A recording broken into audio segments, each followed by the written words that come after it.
Have you ever wondered why that specific steak is always tough in the middle?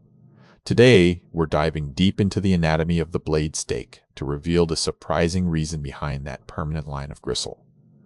The blade steak, also known as the flat iron, comes from the upper shoulder of a cow, located right near the shoulder blade in an area oddly named the chuck.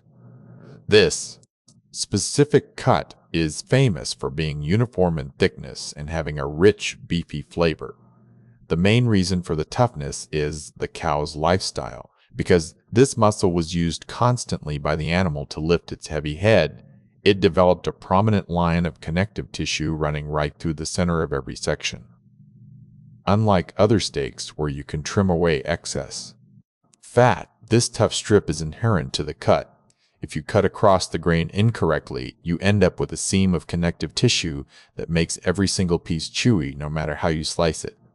Because this line of gristle is so impossibly tough, chefs traditionally trim these cuts for stewing or mince rather than grilling them.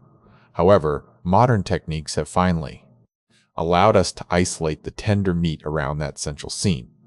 The texture is inherently tough and chewy, specifically because of this connective tissue, but when cooked slowly, it breaks down to reveal a rich, beefy taste that rivals much more expensive cuts from less exercised parts of the animal. So next time you see a blade steak with a white line down the middle, remember, it's not a flaw, but proof of how much work that muscle did on the cow. Understanding this anatomy helps you cook it perfectly every time. Now that you know the secret behind the gristle line, do you prefer cooking steaks with or without them?